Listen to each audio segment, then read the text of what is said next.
Bienvenidos and welcome to another episode of Spain on a Fork. First things first, I'm still feeling a little under the weather since the last episode was released, typical of this time of the year, but I am feeling a lot better. Anyways, with that being said, today we're grabbing Queso Manchego, one of Spain's most prized ingredients, and we create a super delicious recipe. We're talking Spanish cheese croquettes. These are known as Croquetas de Queso de Manchego. And let me tell you, these croquettes have a light crispy texture on the outside with a beautiful creamy filling. The recipe is very easy to make, where there's no tricky techniques or special equipment needed. And the best part, it's all done with just a handful of ingredients. Folks, these are the perfect croquettes for any time of the year, but they're extra special right now during the holidays because they have such a beautiful presentation. Either way, make sure to enjoy them next to some marinated olives and a couple ice cold beers. You can have yourself the ultimate Spanish treat. This video is sponsored by Tienda.com. La Tienda is an online superstore focusing on selling all things Spain for your home and kitchen, and they've been around since 1996. And like I always tell you, they have the biggest selection of artisan Spanish ingredients, like Queso Manchego, which we're going to be using in today's recipe, the famous jamón serrano and jamón ibérico, Marcona almonds, olives, the beautiful canned seafood from Spain, and all the spices you need to make all your favorite Spanish recipes among so many other great ingredients. And let me tell you, when it comes to cookware, they have an amazing selection of authentic Spanish paella pans that range in size from 2 servings all the way up to 50 servings, and even offer classic grilling systems. That way you can always perfectly cook your paella. Folks, visit Tienda.com, let them know Out from Spain on a Fork sent you there, and make sure you use coupon code ONAFORK during checkout for 10% off your order. Alright, let's begin by prepping our ingredients. I'm going to finely shred 2 cups of cheese, which is 240 grams. I'm using a Spanish Manchego that's been aged for 4 months, but you can use whatever Manchego you like or whatever cheese you have on hand. But let me tell you, by using a Spanish Manchego here is what gives these croquettes that beautiful lift of goodness. Link where you get the exact one I'm using in the description box below. And we'll also finely chop 1 shallot and roughly chop 3 cloves of garlic. Then we'll heat a large fry pan with a medium heat and add in 2 tablespoons of extra virgin olive oil, which is 30 milliliters.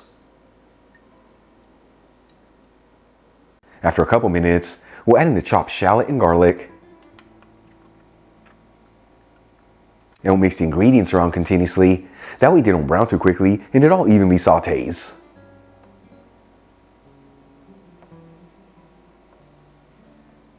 After 2 to 3 minutes, and the shallot's slightly translucent, I'm going to add in a 1/4 cup of all-purpose flour, which is 30 grams.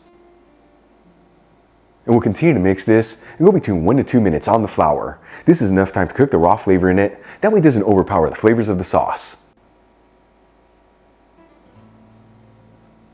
After cooking the flour for 2 minutes, I'm going to slowly add in 1 cup of milk, which is 240 milliliters, while mixing it continuously. I'm using low fat, but you can also use full fat, non-fat, or even a plant-based milk.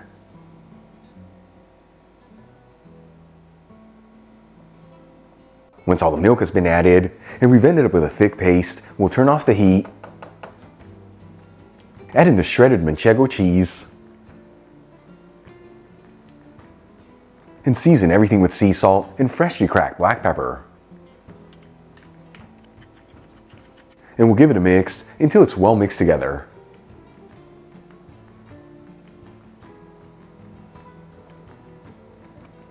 And then we'll transfer the mixture into a bowl and let it sit there for a few minutes, that way it can slightly cool.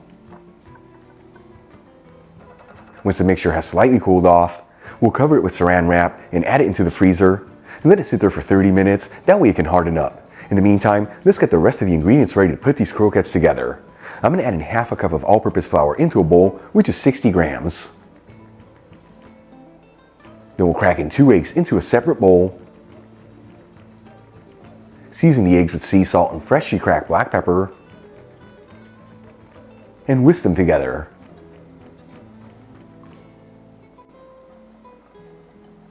And finally, we'll add in 1 cup of plain breadcrumbs into a 3rd separate bowl, which is 120 grams.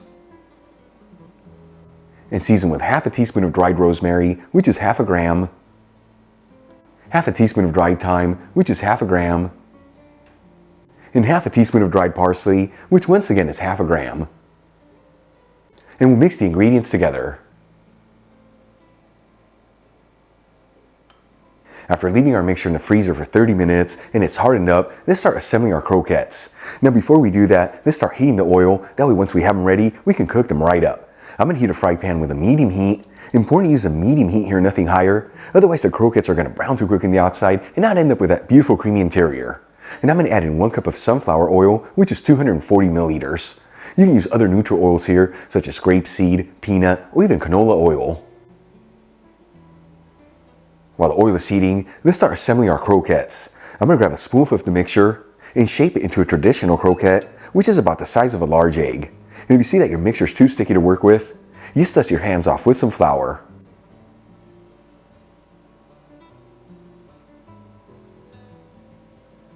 Then we'll coat each croquette first in the flour, then into the egg wash, and finally into the breadcrumbs. You want to make sure at each stage that they're fully coated all around.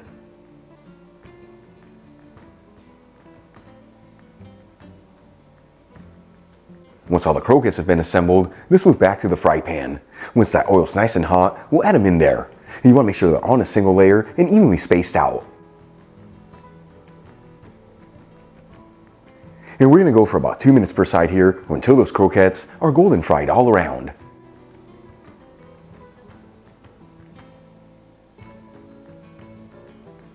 Once the croquettes are beautifully golden fried, we'll remove them from the pan and transfer them to a dish with paper towels.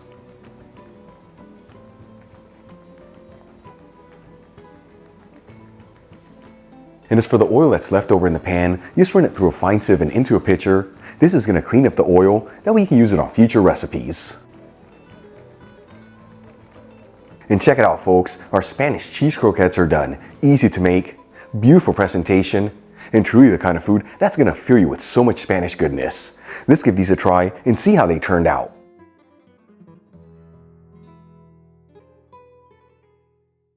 Once again folks, croquetas de queso de Manchego. This I'm so excited to try. Here we go.